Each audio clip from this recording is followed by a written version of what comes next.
MLC ఉప ఎన్నికలో 72.37% voting. చెదురుమదురు ఘటనలు మినహా ప్రశాంతం. 5వ తేదీన లెక్కింపు. సో జూన్ 5న ఈ ఓటింగ్ జరగబోతున్నది, కౌంటింగ్ జరగబోతున్నది. మొత్తానికి నిన్న ఎమ్మెల్సీ ఎలక్షన్లో ఓటింగ్ 72.37% నమోదైందట. ఓకే, కొంత పర్లేదు అనే ఓటింగే మనం చెప్పొచ్చు. ఎందుకంటే 4,50,000 ఓటర్లు ఉంటే 72.37% ఓటింగ్ నమోదైంది. అంటే దాదాపు 1,02,00,000 మంది అసలు ఓటింగ్కే రాలే. చూడండి, మళ్ళీ అంత చదువుకున్నోళ్ళే. తీన్మార్ మల్లన్న కాంగ్రెస్ నుంచి, రాకేష్ రెడ్డి బీఆర్ఎస్ నుంచి, ప్రేమేందర్ రెడ్డి బీజేపీ నుంచి, జడ్సన్ అండ్ అశోక్ ఇండిపెండెంట్గా పోటీలో ఉన్నారు. సో ఈ 5గురే ప్రధాన పోటీ. అండ్ ఆయన రోటీ మేకర్ సింబల్ నుంచి ఆధార్ పార్టీ డాక్టర్ ఈఎస్ఆర్ గారు ఆయన పోటీలో ఉన్నారు. ఇట్లా కొంతమంది తెలిసిన వ్యక్తులు పోటీలో ఉన్నారు. వరంగల్, ఖమ్మం, నల్గొండ పట్టభద్రుల ఎమ్మెల్సీ ఉప ఎన్నిక చెదురుమదురు ఘటనలు మినహా సోమవారం ప్రశాంతంగా ముగిసింది. నియోజకవర్గ వ్యాప్తంగా 4,63,839 ఓట్లలో 72.37% పోలయ్యాయని ఆర్ఓ హరిచందన్ తెలిపారు. 2021 మార్చిలో జరిగిన ఎన్నికల్లో 76.35% పోలింగ్ నమోదైంది. ప్రస్తుతం ఇది దాటే అవకాశాలు లేవని అధికార వర్గాలు అంచనా వేస్తున్నాయి. జూన్ 5వ తేదీన నల్గొండలో ఓట్ల లెక్కింపు జరుగుతుంది. కాంగ్రెస్ పార్టీ అభ్యర్థి తీన్మార్ మల్లన్న యాదాద్రి జిల్లా తుర్కపల్లిలో ఓటేశారు.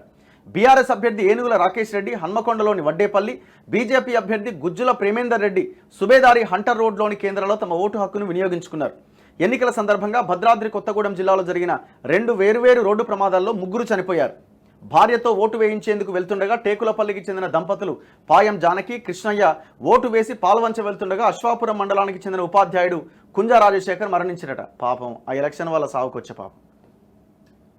దాడి చేశారని ఠాణా ముందు బైఠాయింపు. నల్గొండ జిల్లా నార్కట్పల్లిలోని ఒక ఫంక్షన్ హాల్లో ఓ ప్రధాన పార్టీకి చెందిన వారు డబ్బులు పంపిణీ చేస్తున్నారన్న సమాచారంతో ఇండిపెండెంట్ అభ్యర్థి పాలకూరి అశోక్ కుమార్ అక్కడికి వెళ్లి అడ్డుకునేందుకు ప్రయత్నించగా ఇరు వర్గాల మధ్య వాగ్వాదం జరిగింది. కొందరు అశోక్ కుమార్ పైన దాడి చేయడంతో ఆయన స్థానిక పోలీస్ స్టేషన్ వద్ద బైఠాయించి ఆందోళన చేశారు. అదనపు ఎస్పీ రాములు నాయక్ వచ్చి పోలింగ్ ముగిసే వరకు గన్మెన్ను కేటాయిస్తామని హామీ ఇవ్వడంతో ఆయన ఆందోళన విరమించారు. ఈ ఘటనలో 2 వర్గాలు పోలీసులకు పరస్పరం ఫిర్యాదు చేసుకున్నాయి. సాధారణంగా అసెంబ్లీ, లోక్సభ ఎన్నికలు సాయంత్రం 5 గంటల వరకు కొనసాగడంతో ఈ ఎన్నిక కూడా అలాగే ఉంటుందనే ఉద్దేశంతో కొందరు ఓటర్లు 4 గంటల అనంతరం వచ్చిరట. వారికి ఓటు హక్కు వినియోగించుకునేందుకు అవకాశం లేకుండా పోయిందట. నెత్తి నోరు మొత్తుకుంటున్నాం కదా, 8 నుంచి 4 అని. 4 తర్వాత వచ్చిన వాళ్ళు కూడా ఉన్నారట. చూడు కథ. ఓటుకు 500 రూపాయలు పంచిరట. అన్ని పార్టీలు పంచారు. ఎన్నికల్లో 2 ప్రధాన పార్టీలు ఓటుకు 500 చొప్పున పంపిణీ చేయగా మరో ప్రధాన పార్టీ 300 రూపాయల చొప్పున ఇచ్చిందట. నల్గొండ ఉమ్మడి జిల్లా వ్యాప్తంగా చాలా పోలింగ్ కేంద్రాల వద్ద బహిరంగంగానే డబ్బులు పంపిణీ చేశారు. దీనిపైన అధికారులకు ఫిర్యాదు చేసినా చర్యలు తీసుకోలేదని పలువురు స్వతంత్ర అభ్యర్థులు ఆవేదన వ్యక్తం చేశారు. తీన్మార్ మల్లన్నను అడ్డుకున్న బీజేపీ నేతలు. హన్మకొండ నగరం ప్రశాంత్ నగర్ తేజస్వి స్కూల్లోని పోలింగ్ కేంద్రంలో కాంగ్రెస్ అభ్యర్థి తీన్మార్ మల్లన్నను హన్మకొండ బీజేపీ ఉపాధ్యక్షుడు అమరేందర్ రెడ్డి పార్టీ కార్యకర్తలతో కలిసి అడ్డుకున్నారు. 3 వాహనాల్లో 15 మంది అనుచరులతో కలిసి పోలింగ్ కేంద్రం గేటు దాటి లోపలికి ఎలా వచ్చారని వెంటనే బయటకు వెళ్లాలన్నారు. తమను ప్రశ్నించేందుకు మీరెవరంటూ మల్లన్న అనుచరులు అనడంతో ఇరు వర్గాల మధ్య మాటల యుద్ధం పెరిగింది. దీంతో మల్లన్న అక్కడి నుంచి వెళ్ళిపోయింది. కౌన్సిల్ బదులు అసెంబ్లీ అని ఉందట. పలు పోలింగ్ కేంద్రాల్లో ఓటింగ్ కంపార్ట్మెంట్లపైన తెలంగాణ రాష్ట్ర లెజిస్లేటివ్ కౌన్సిల్కు ఉప ఎన్నిక బదులుగా తెలంగాణ రాష్ట్ర లెజిస్లేటివ్ అసెంబ్లీ అని ఉండడంతో ఈ విషయాన్ని ఎన్నికల ఆర్ఓ దాసరి హరిచందన దృష్టికి ఈనాడు తీసుకుపోయిందట. దీంతో దిద్దుబాటు చర్యలకు ఉపక్రమించిన యంత్రాంగం TSLA అని రాసి ఉన్న చోట స్టిక్కర్లను అతికించిందట. జనగామ జిల్లా పాలకుర్తి మండలంలోని 28వ పోలింగ్ కేంద్రంలో బ్యాలెట్ పత్రాలపైన ముద్రణ సరిగా లేదని, మరకలతో కూడిన ఆకారాలు ఉన్నాయని పలువురు ఎన్నికల సిబ్బంది దృష్టికి తీసుకెళ్లారు. దాదాపు 45 బ్యాలెట్ పత్రాలు అలా ఉన్నాయని గుర్తించి వాటిని తొలగించారట. సో ఇది నిన్న మొత్తం ఎమ్మెల్సీ ఎలక్షన్కి సంబంధించిన టోటల్ డీటెయిల్స్ అనమాట. సో చాలామంది ఓటేయడానికి వచ్చారు, చాలామంది ఓటేసినారు.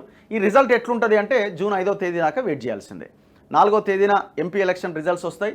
నెక్స్ట్ డే ఈ ఎమ్మెల్సీ ఎలక్షన్కి సంబంధించిన కౌంటింగ్ ఉంటుంది. సో ఇందులో ప్రధానంగా కాంగ్రెస్, బీజేపీ అండ్ బీఆర్ఎస్ పార్టీలు ప్రధానంగా పోటీ పడ్డాయి. 2 ఇండిపెండెంట్లు కూడా గట్టి పోటీ ఇచ్చే ప్రయత్నం చేసినట్టు కనబడతా ఉన్నది.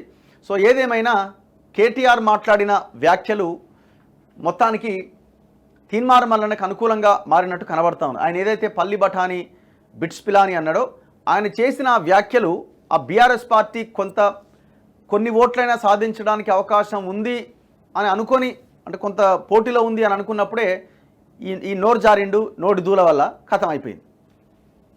సో అది ఈ పల్లి బఠానీ బిట్స్ పిలాని అన్నది ఎలక్షన్లో మల్లన్నకి చాలా ఉపయోగపడ్డట్టయితే కనబడతా ఉన్నది ఈక్వేషన్ చూస్తుంటే. అండ్ దట్టు ఎంప్లాయీస్ వీళ్ళంతా కూడా అధికార పార్టీ, మొన్ననే అధికారంలోకి వచ్చిన పార్టీ, ఇవన్నీ ఈక్వేషన్స్, వాళ్ళకి 1వ తారీఖు జీతాలు, ఈ రకరకాల ఈక్వేషన్స్తో ఆయనకి కొంత మొగ్గు చూపినట్టుగా వార్తలు అయితే వస్తున్నాయి. సో మనం ముందుగా మాట్లాడుకోవడం ఎందుకు, ఎలక్షన్ డేట్ జూన్ 5 వరకు వెయిట్ చేయాల్సిందే.